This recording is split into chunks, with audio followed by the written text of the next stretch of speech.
मंत्र जपने की प्रक्रिया।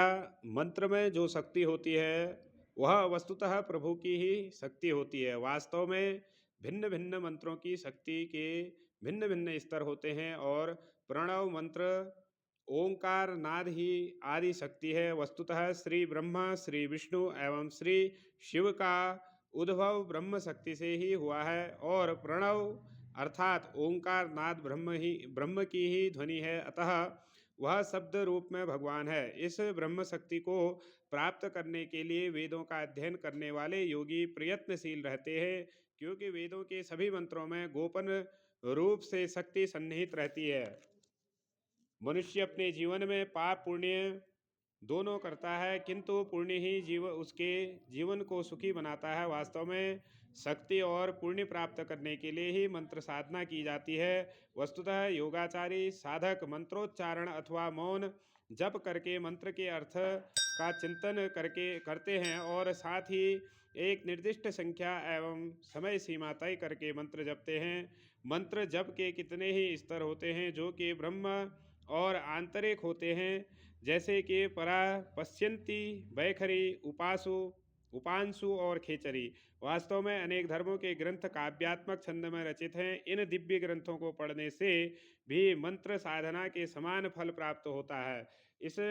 इन धर्म ग्रंथों में रामायण, महाभारत, गुरुचरित, भागवत, वेद संहिता, ब्राह्मण ग्रंथ, उपनिषद और पुराण आदि हिंदू धर्म में उल्लेखनीय हैं। वस्तुतः विभिन्न धर्मों में भिन्न भिन्न मंत्र विभिन्न प्रकार से लिखे गए हैं और सभी धर्मों के मंत्र शुद्ध कल्याणकारी एवं प्रसिद्ध हैं। वास्तव में मंत्र को केवल जपने से थोड़ा बहुत ही फल मिलता है, किंतु कुछ मंत्रों को खाली जपना ही पर्याप्त नहीं होता।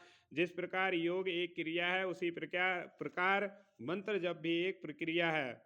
यदि मंत्र जप सरल मार्ग है, किंतु उसका फल अचूक होता है। यद्यपि प्रायः सभी लोग मंत्र उच्चारण करते हैं, किंतु कुछ ही लोग उसका अर्थ समझते हैं। वास्तव में मंत्र का अर्थ समझकर उसका जप करने से साधक की शीघ्र ही प्रगति होती है। यदि मंत्र का अर्थ न समझते हुए भी उसका बारंबार जप किया जाता है, तब भी उस जप का फल निष्फल नहीं होता और साधक को उस मंत्र जप का केवल कम फल मिलता है। वास्तव में प्रतिदिन निश्चित समय पर एक निर्दिष्ट संख्या में मंत्र को जपने से उस मंत्र में जो शक्ति होती है वह धीरे धीरे प्रकटित होती है। साधक को मंत्र का अर्थ ज्ञात न होने पर भी निरंतर उसके शाब्दिक उच्चारण द्वारा मंत्र का जप करने पर क्रमशः उस मंत्र का अर्थ स्पष्ट होने लगता है। वास्तव में लगातार जपने पर मंत्र अपना अर्थ खोलने लगता है और इस प्रकार मंत्र का निरंतर जप करने पर क्रमशः उसका अर्थ प्रफुटित होने लगता है और फिर मंत्र का अर्थ स्पष्ट होने पर उसकी शक्ति धीरे धीरे व्यक्त होने लगती है। जब उस मंत्र का अर्थ साधक के लिए स्पष्ट से स्पष्टतर होता है, तब उस मंत्र से सन्निहित गुप्त शक्ति क्रियाशील होने लगती है। मंत्र वस्तुतः शब्द की तरंग है, जिसमें कि स्थूल शब्द के साथ सूक्ष्म दिव्य शक्ति का रंग भी होता है। प्रत्येक मंत्र की तरंग अलग अलग होती है और मंत्रों की शक्ति भी भिन्न भिन्न होती है। वास्तव में कुछ ज्ञानियों का यह मत है कि मंत्र का अर्थ समझकर अब जपने से शीघ्र ही प्रगति होती है, किंतु अन्य ज्ञानियों का इस विषय में भिन्न मत है। मंत्र का पहले से ही जाना हुआ अर्थ परोक्ष अर्थात स्वानुभव रहित और सीमित होता है, किंतु मंत्र का निरंतर जप करने पर मंत्र स्वयं अपना अर्थ प्रकट करता है। इस प्रकार मंत्र का अर्थ न जानते हुए भी जपने पर कभी न कभी उस मंत्र के अर्थ का ज्ञान हो जाता है।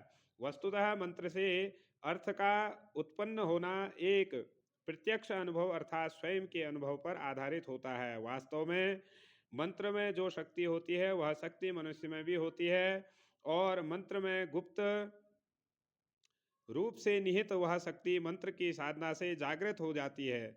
फिर मंत्र साधना के अंत में मंत्र के अर्थ का भी वह दिव्य रंग साधक के मन में भाव तरंग की भांति जाग उठता है और इसी तरह मंत्र को जपते जपते एक दिन मंत्र के साथ दातात्म्य अर्थात एकात्म भाव स्थापित हो जाता है। तब मंत्र का मूल अर्थ साधक के अंतरम में स्वयंमेव प्रकाशित होने लगता है। वास्तव में मंत्र साधना करते समय साधक की देह में मंत्र शक्ति क्रियाशील हो उठती है। तब वह मंत्र साधक के शरीर में दिव्य कंपन उत्पन्न करता है और वह मंत्र साधक के प्राणों में समा जाता है। फिर एक बार मंत्र शक्ति प्राप्त होने पर वह साधक अलौकिक कर्म करने लगता है। वास्तव में इसे वही जानता है जिसे वह शक्ति मिली है, अतः व्यर्थ ही इसका वर्णन क्यों किया जाए।